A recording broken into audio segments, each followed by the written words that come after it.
La langue française a un héritage universel.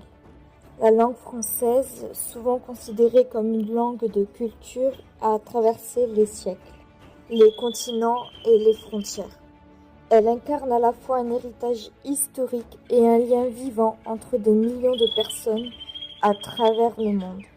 Cette langue, riche de son passé et vibrante dans son présent, représente un véritable carrefour d'idées, d'émotions et d'expressions. Que vous soyez francophone de naissance, apprenant le français comme seconde langue ou simplement curieux de découvrir ce patrimoine, ce voyage dans l'univers du français vous est destiné. Chapitre 1. Une langue en constante évolution. Le français, comme toutes les langues vivantes, n'est jamais statique.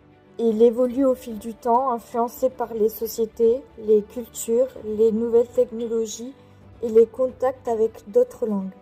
C'est ce qui le rend si fascinant. Chaque époque a marqué de son empreinte la langue, que ce soit par l'enrichissement de son vocabulaire, par de nouvelles structures grammaticales ou encore par l'apparition de nouveaux registres de langage. Ce qui était d'usage courant il y a un siècle peut sembler désuet aujourd'hui, et ce qui est populaire maintenant pourrait bien être oublié dans quelques décennies.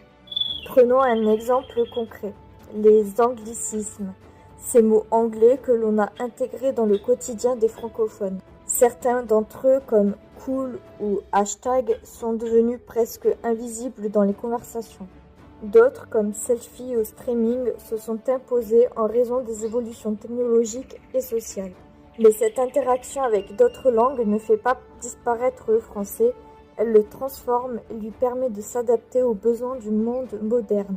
Chapitre 2. L'attrait de la diversité régionale.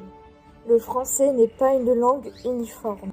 En France même, on trouve des variétés régionales très différentes. De l'accent chantant du sud à la rigueur du nord, chaque région a sa propre manière de parler le français, avec des expressions locales et des tournures de phrases uniques. Ces différences ne sont pas seulement géographiques, elles sont aussi culturelles.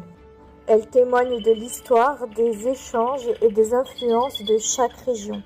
Mais la langue française dépasse les frontières de l'Hexagone.